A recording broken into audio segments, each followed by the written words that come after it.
l'électricité seul. Il a rejoint plus de 40 000 consommateurs pour négocier collectivement son contrat avec l'aide d'un intermédiaire. L'idée, c'est de jouer sur la force du nombre pour regrouper un maximum de consommateurs pour pouvoir faire peser cette force dans la négociation avec les fournisseurs. Et c'est bien parce que nous sommes tous ensemble réunis à des dizaines de milliers de consommateurs qu'on peut peser sur les prix. Une offre avantageuse, mais attention, tous les achats groupés d'énergie ne sont pas forcément des bonnes affaires. Mieux vaut respecter certaines règles. Prendre des renseignements sur celui qui organise ce groupement. Voilà, ça c'est la première chose. Essayer de savoir s'il est véritablement indépendant par rapport à tous les opérateurs et en particulier l'opérateur qu'il va peut-être proposer en priorité. Ça, je crois que c'est extrêmement important. Et là, je vous dis, sur le site Énergie Info qui est géré par le médiateur, ils pourront trouver des éléments pour avoir une réponse. Les contrats d'énergie sont sans engagement. À n'importe quel moment, il est possible de changer de fournisseur ou de revenir aux tarifs réglementés par l'État. Xavier Pinon, donc, vous êtes directeur de Selectra. Vous chargez de collecter les demandes d'achat groupé. Exactement. Et ensuite, vous allez chercher le meilleur fournisseur. Exactement. Voilà Alors, est-ce que vous êtes quand même autonome? Alors oui, l'objectif, c'est de proposer à tous les fournisseurs d'énergie qui le souhaitent de participer à l'appel d'offres pour rechercher tous ensemble l'offre d'énergie la moins chère. Et c'est sur la base de cet appel d'offres que nous sélectionnons l'offre qui aura été la plus compétitive pour tous nos inscrits. C'est ça les concepts. Alors, une question, forcément, comment ça se passe concrètement? Est-ce que, par exemple, je dois être à côté, dans un périmètre, je sais pas, de 50 km pour un achat groupé, c'est-à-dire trouver des copains, des voisins, pour pouvoir faire un achat groupé? Alors heureusement, ce n'est pas le cas pour l'électricité et pour le gaz. Vous pouvez très bien vous grouper avec quelqu'un qui habite à l'autre bout de la France pour ensemble peser sur la réduction de la facture. Donc vous n'avez pas besoin de trouver vous-même d'autres personnes autour de vous, sauf si vous pensez que c'est un bon plan qui peut également les intéresser. Sinon, c'est nous qui nous chargeons de collecter toutes les préinscriptions de milliers ou de dizaines de milliers de consommateurs pour tous ensemble faire peser tous les consommateurs ensemble pour réduire la facture. Alors, je le disais en introduction, les gens ont le choix depuis 2007.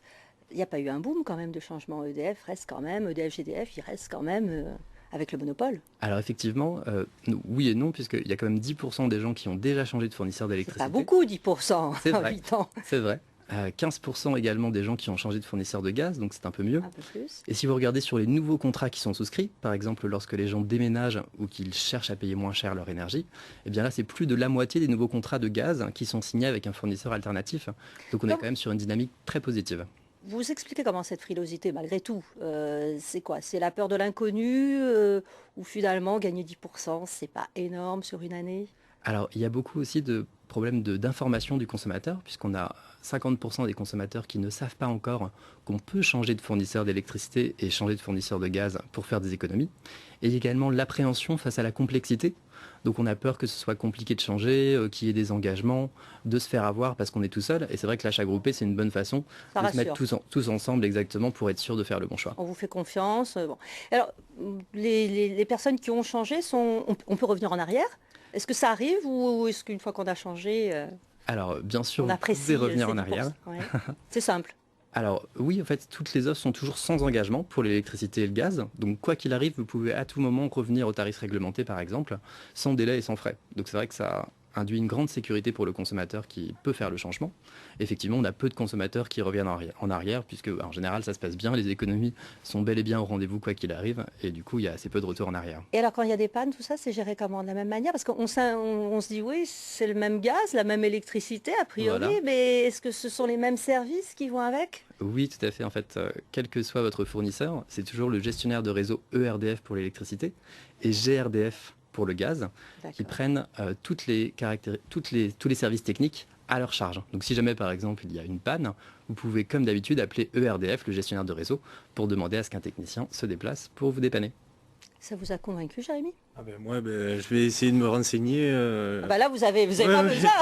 Je vais me renseigner. vous laisse ma carte. Laissez-moi votre carte. Parce que C'est- nous, on utilise beaucoup d'électricité pour les volailles, donc bon, pourquoi pas payer moins cher, ça serait avantageux. Jeune comme vous êtes, de toute façon, j'imagine que vous êtes vraiment dans l'air du temps, économie solidaire, collaborative, ça On vous essaye interpelle. toujours de chercher moins cher ailleurs, hein. C'est le but. Eh ben, merci à tous les deux d'être venus. Et puis, je pense qu'on va réfléchir. Et puis, pareil, hein, toutes les informations, tous les renseignements pour changer d'électricité, c'est sur nos sites de PACA Matin. Alors, ce matin, la revue de presse, vous avez peut-être vu les journaux, vous les regardez peut-être.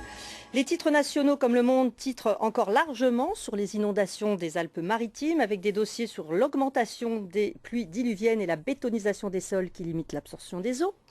Dans notre région, Nice Matin consacre bien sûr ses éditions aux inondations avec un point sur la situation et un angle particulier sur les 2 personnes encore disparues. Le risque d'inondation également avec une région qui s'interroge dans la Provence. Et puis le quotidien Var Matin met la solidarité au centre de ses pages, les Varois en aide aux Azuréens. Du côté de la Marseillaise, retour bien sûr aussi sur la catastrophe azuréenne, mais le quotidien met en une un témoignage exclusif, celui des familles syriennes qui ont trouvé refuge à Marseille. Enfin, et ça c'est pas une petite information, on a remarqué à la une de l'équipe que l'OM serait en vente. Pour le journal sportif, tous les indicateurs sont au vert en vue d'un rachat. Il faudra qu'on fasse confirmer cela par notre spécialiste Michel Aliaga. À suivre, vous avez le journal régional de midi avec la pimpante Mélanie Frey. Nous, on se retrouve jeudi prochain, même heure, où l'on parlera du Festival de la chanson française, du salon du tatouage à Aix. C'est très très tendance le tatouage, mais attention, il ne faut pas le faire n'importe où. Et puis nous parlerons également avec Viviane Carcenti, notre chroniqueuse des Journées de la Vision et en avant-première la Fiesta des Minots. Voilà. Bon après-midi à vous et on se retrouve avec grand plaisir, j'espère, jeudi. Ciao.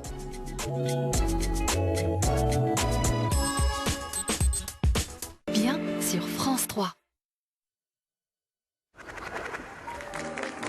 Bonjour les amis, toute l'équipe de